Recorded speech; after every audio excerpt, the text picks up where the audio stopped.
Hello, everyone. My name is James Shotwell, and this is Inside Music, episode number 123. My guest this week is none other than Jeremy Weiss, founder of Launch Music Conference, who is returning to the show for his third time in as many years. Jeremy is a good old friend of mine, and he's gotten that way by being one of the most influential and innovative people in the modern music business. Launch Music Conference is like South by Southwest for people who actually want to get ahead in music and who can't afford to spend a week in Austin getting blackout drunk. I know that might seem like a slam against South by Southwest, but there's really something special about Launch Conference. Like I don't really know how to put it into words for people who haven't been there, but picture 1,000 people who honestly love music. And I don't mean like they listen to the radio or they go to a lot of concerts. I mean people who would gladly spend their last $5 on a concert ticket before they buy themselves a sandwich. Those kind of die-hard music fans. Now picture all of those people not only wanting to work in the music industry, but actively working to make a career for themselves and for the people around them, building a community through collaboration and networking.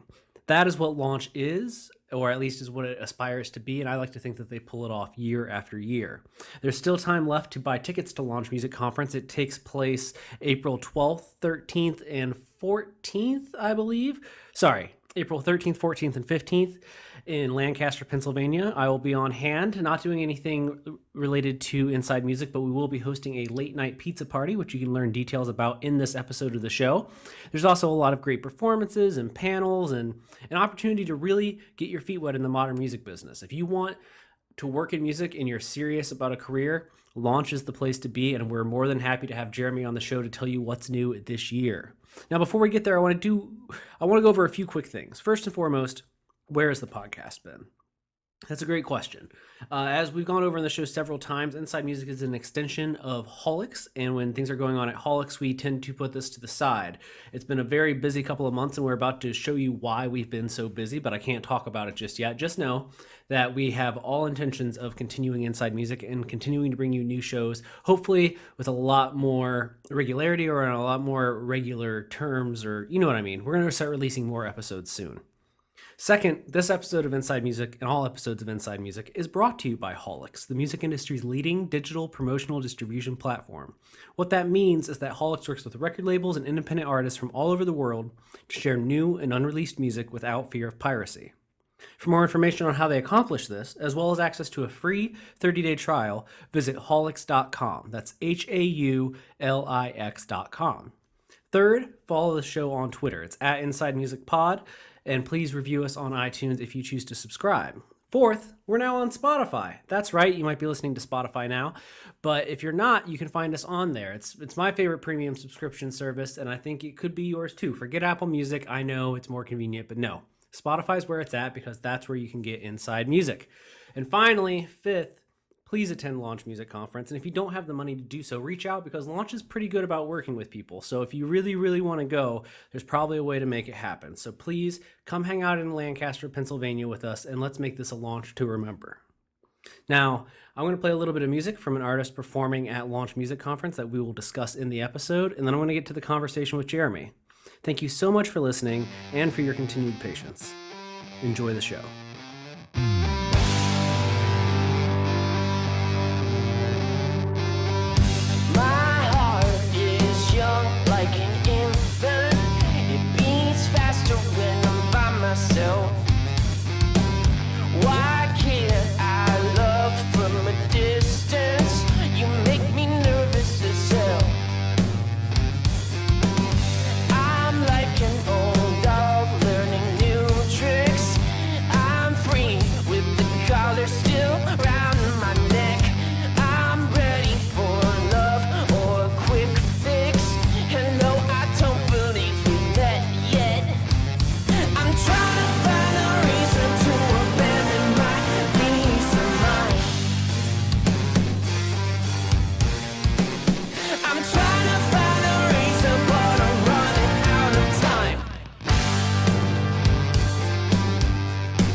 I'm doing well, buddy. How are you? I'm good.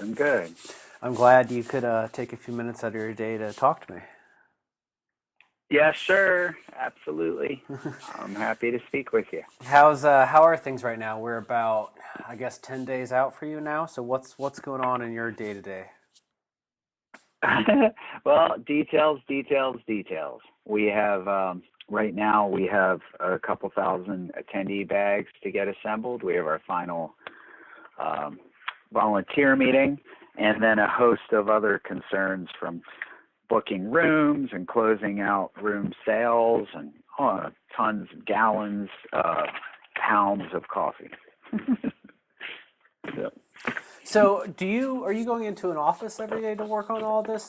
Is your house kind of become home base until the conference itself? Where are these 1,000 bags being assembled? well, that's kind of funny you should say that. CI companies have around 2,000 square feet, and it's piled floor to ceiling, my friend. So all of these items come in, thousands of items per person who elects to put something in a bag. We set them up very methodically on a table and start an assembly line, and don't stop until the box of bags is empty. And then all these bags are pretty, take up some space, so we got to kind of build a Jenga puzzle around the building until the big push in. Once we can push into the facility next week, everything just kind of frees up and starts to mellow out. So good. Absolutely. Well, for people that have somehow not heard the previous two times you've been on the podcast in the last couple of years, could you kind of give us the crash course on what launch is? Because I gave an intro. I've already recorded the introduction to this episode, and I kind of give my version of it, but I'd love to have the official spiel from the man himself. Oh, okay, sure. Yeah, well, in 2008, I was then had a partner named Rick Add. We were talking about music conferences, had participated in several as speakers, and just thought that Lancaster lent itself so beautifully as a walking city, a very safe city, bustling with a lot of independent business. Chains don't really do that well here. It just kind of reminded one of of a a mini Austin, if you will. So we were talking about that. We did a couple more. He did a couple site visits with me, and we rolled into a hotel before the convention center was built and asked them, "Hey, what's your slowest month?" And they said April. We said, "We'd like to do a music conference in April." The impetus behind it was simply that we felt that we had been musicians our whole lives and had begun at very young ages.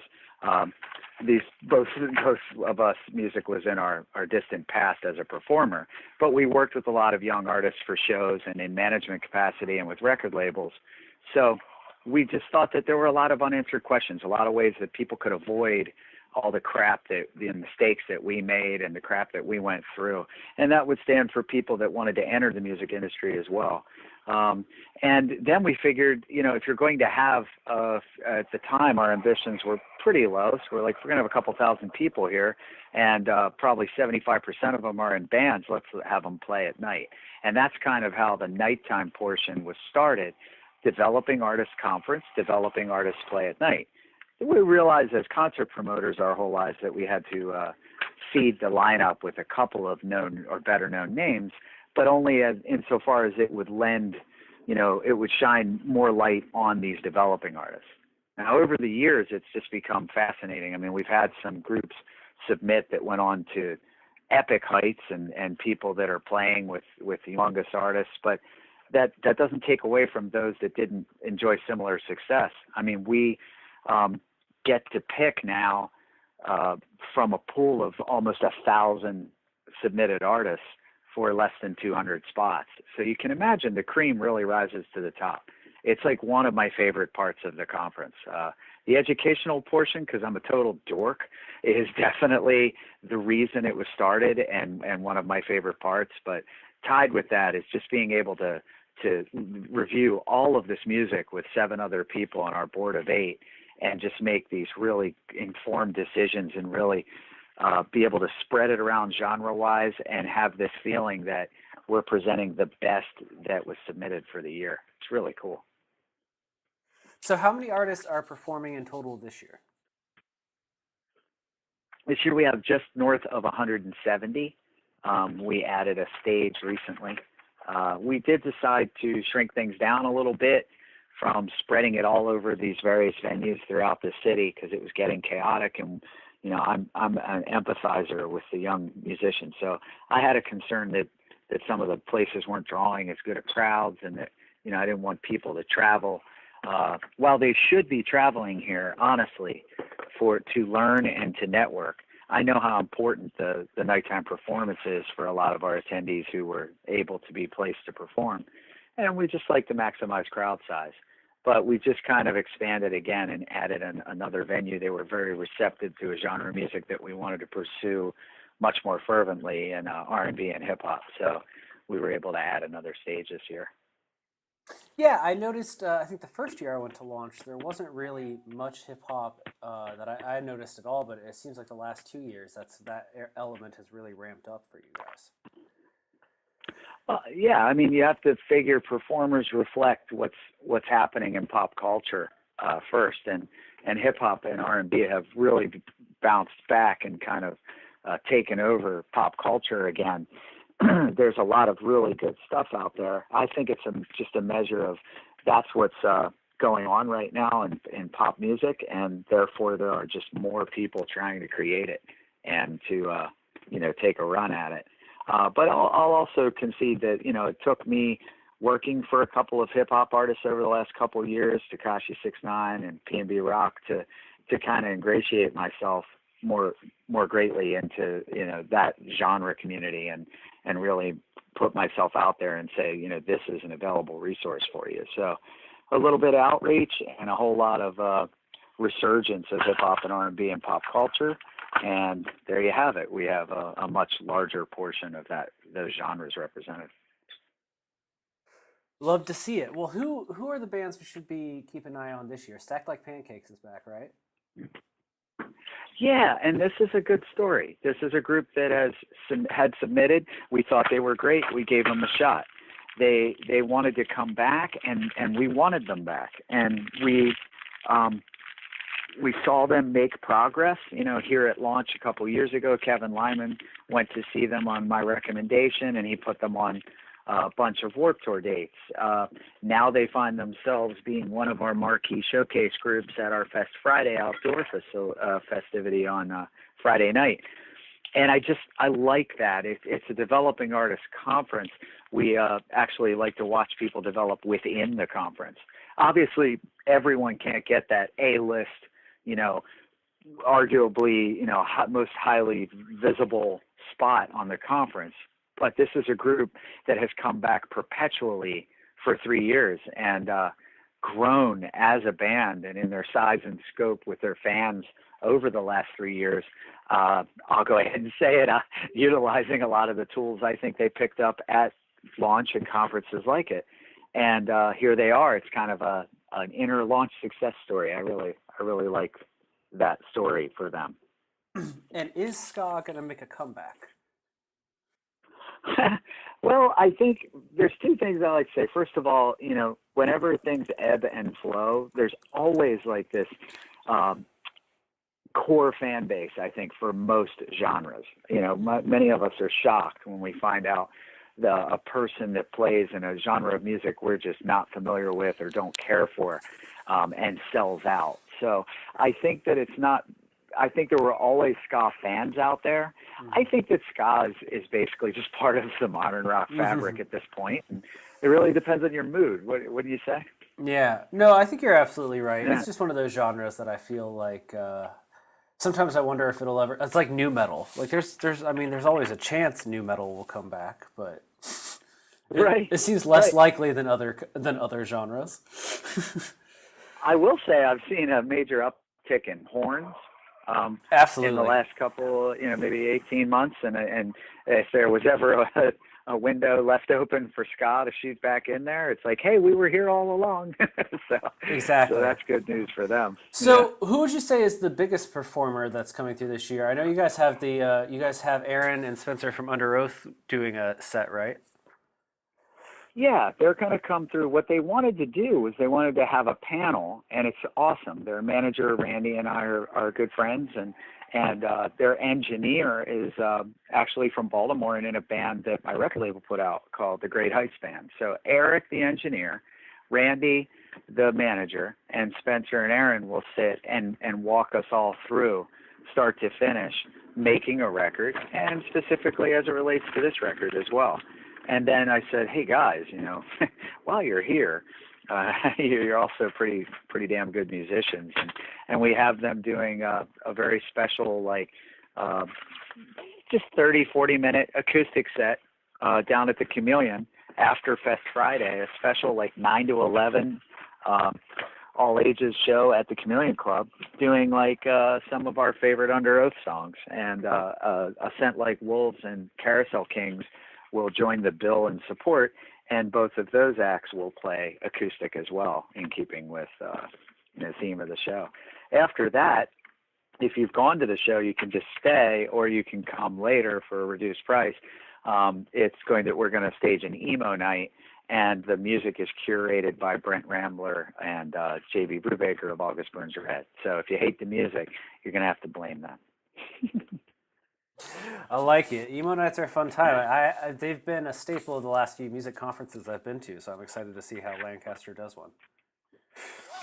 Yeah, well, I am too, because I guess we're late to the game on that one. Yeah. Well, I really like this year's lineup. I feel like the last couple of years I've definitely known a few more bands, but I think that makes me more excited about this year's lineup. And it seems like you're diversifying a lot. I mean, you look at the poster and you see Stacked Like Pancakes, and you see Under Oath, and then you see the what's the Blink-182 cover band? Blink-180 True. Is that what it's called? Yeah, Blink-180 True from California, yeah. From California, all the way from California. Look at that. Yeah.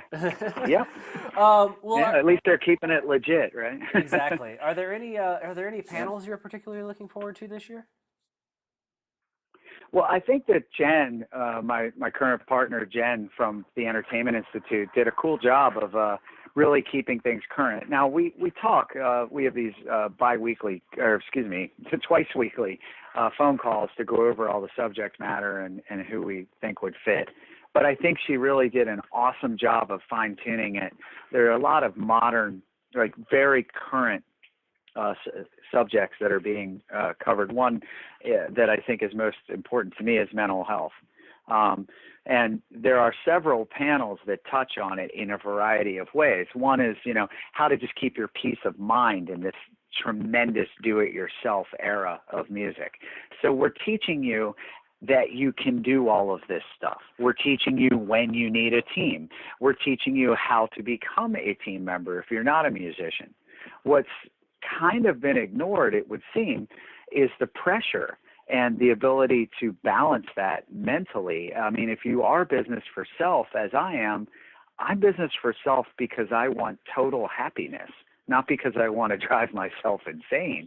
And I think a lot of us work harder for ourselves than anyone else, and that's a really popular notion, except when we stop and visit the toll it can take on your spirit and your mental health.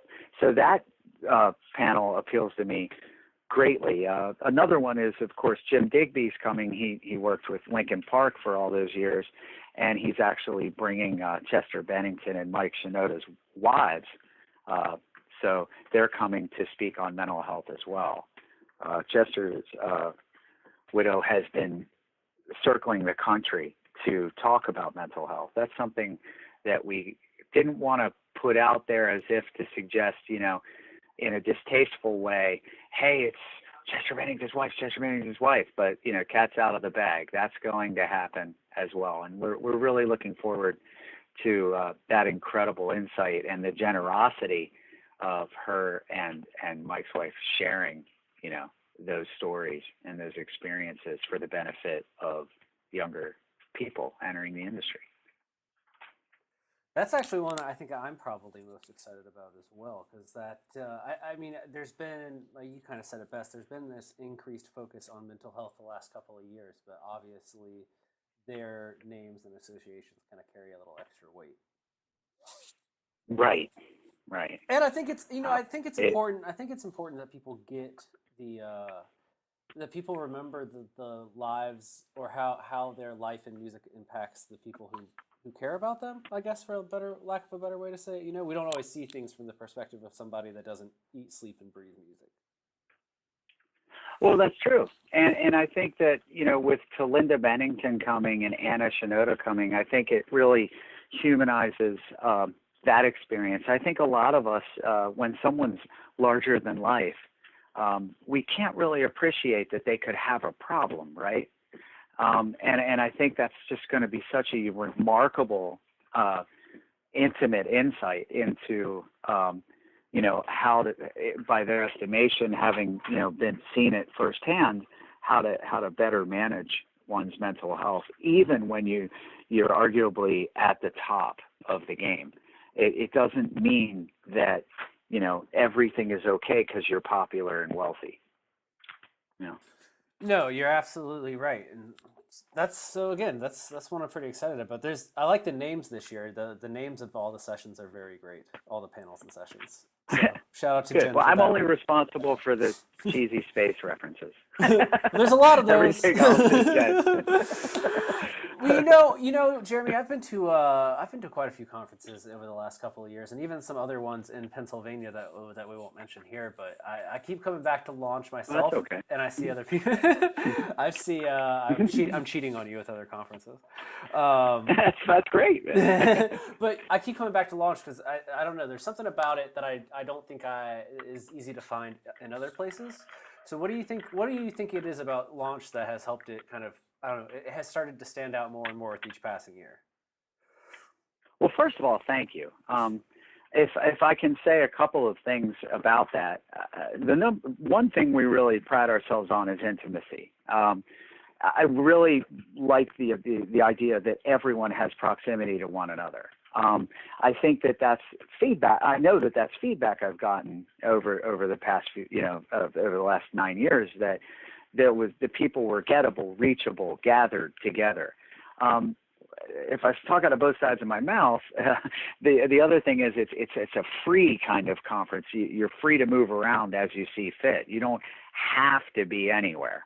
And I think people enjoy that as well. So if they are catching a moment with someone and they're building a relationship, a business relationship, no one's like blowing a work whistle. And I think you know what I mean. We've both been to conferences that were styled in that regard as well, and I always thought that was a mistake. But I think the number one thing that I've been saying for a decade is results. I'm not interested in having folks here to tell us stories of life. I enjoy it. I love documentary film when it comes to music and record labels, and I can't get enough. And I read books about, the long-suffering artists who had a big break and the challenges they faced then. So I like that. But I want results. I want at least an honest opportunity for results. So when people come to launch, I want them to feel like they had a chance to make an impact. They brought their A game, whether they're pitching themselves for a job or whether they're performing or not performing, but still building relationships, describing, handing out demos. And that, the most important aspect of that is who we invite. I'm not interested, and I'm not saying, that there's no place for this at any other kind of, I'm just talking about our conference. I am not, and I've never been interested in people who are finished. Their body of work is finished. Don't even try. I've worked with the best. I've seen the best. There's nothing you can do. I'm not interested in that. I'm interested in people who are at least receptive to having their minds blown. That when they go out and an artist has been recommended or someone made an appeal to come and see them, or someone traded email addresses and they really would like an honest shot at becoming their graphic designer or their personal assistant or production assistant or et cetera, assistant manager. Those are the things that I look for in the qualities of the people that we invite to launch. And I'm really fortunate to know a lot of people like that, creatives who are still learning, open to learning about something new, who are still open to finding something to throw their heart and their weight behind. And that's what I think the results depend on, the attitude of the participants on the speaker side of things. If the panelists are open-minded, cool. I mean, we warn and forewarn and warn again and all that kind of rewarn, whatever, everyone coming, hey, you're here to listen and teach. So people are going to approach you. If that's not your personality, we understand. Let's catch up at a show sometime. And people come in receptive and eager to get to know people and to give them a shot. And I think that's really unique about this one. Absolutely. Well, if people want to come out, is there still time to get tickets? Absolutely. Yeah. You can grab a badge or you can buy individual tickets. Everything's shown at launchmusicconference.com. I know that a couple of things that are kind of exciting this year. I mean, it is year 10. We had to bring a few more of the marquee things than we normally do. So August Burns Red, Lancaster County Proud, will celebrate their 15th anniversary as a band here at Launch at the Convention Center. This is the first time they've ever played Launch. And I kind of had to remind myself of that because they've given so much of themselves over the last few years. I mean, they'd have a 10-day window between tours, and they would come to Launch and participate in panels and greet people and talk to them. You know, Jake Lur's doing one-on-one mentoring for 2 hours a couple of years ago, and J.B. Brubaker and Brent and Dustin and Matt giving drum clinics over and over again, and the other three participating in panel discussions. I think that's really cool. It's hard to keep track. Did they actually play? No, and they are at year 10, and they're going to break out portions of their catalog they haven't played in 5, 6, 7 years because it's their 15th anniversary. They're even going to bring out the original singer of Thrill Seeker, their debut album on Solid State after their CI debut. They're going to bring him out to do a couple of songs. They're keeping this thing real authentic. P&B Rock is going to play Thursday night. Just came off a massive, incredibly successful full U.S. 6-week tour on his Catch These Vibes album. That'll be Thursday night. So all those individual tickets are available. We've even got, Bridge 9, hardcore punk, female-fronted, anarcho hardcore band War on Women playing in a 200 cap room on Saturday night. There's a lot of diversity between of choice. You can really, this year, I think almost more than ever, get on the site and stream a couple of bands and say, holy crap. So you may decide you want to get the badge that gets you everywhere. That's the VIP badge. 3 days, no problem, no questions. Or you can buy individual tickets, and then the weekend badge is cheaper because it includes the entire conference. But there are some of the marquee shows that I brought up, there would be a 50% charge of whatever the door charge is. And that's for people that are really thinking conference heavy. It still leaves them with 9 out of 10 choices on a given night to go for free that are included in that badge as well. Well, thank you for taking some time to talk to me today, man. I'm excited to see you next week. Holix is doing a late night pizza party one night at Launch. Well, I'm glad you brought that up, James, because I was thinking, I was a little teensy, I lied by omission a little bit when you asked me what is it about Launch. And I would say, you may agree, since you're sponsoring the pizza party, you may agree, it's very party-oriented as well. So we do a lot of learning, and we do a lot of hard work, but we do a lot of raging, and there's a lot of fun involved in it. I really think it's important. Get people loose, get them having a good time, gathering spaces, as many places as possible, make sure that people connect, and that's what's necessary for results. So, yeah, man, we do rage, and we really appreciate Holix helping us rage. Now, you're only responsible for the pizza. I understand. I'm not no Holix employees were implicated in the taping of this interview. Exactly. We're actually, I think I'll have the photo tomorrow, but we actually have a guy here where I live in Michigan who I don't know, maybe we should have him out to Launch one year, but he's built a business out of making custom pizzas for bands. Like when bands come through town, there's a venue here that pays him, and he makes pizzas where the cheese on the pizza is the band's logo. Right? No way. That's so rad. I can send you photos of it. It's really cool. But he's going to make me one. He's making us one that has the Holix logo that we can use to promote this pizza party at Launch. So Yes. it's very Yes. cool. He Dude, was we just need like, him. he was like, he does it every week. I've seen him do it for all sorts of EDM acts, even like Impending Doom. He does death metal bands, but this is a whole nother podcast. But yeah, So there's a cool. guy that makes pizzas where the cheese is the band logo, and so he will help us I promote want this. that guy.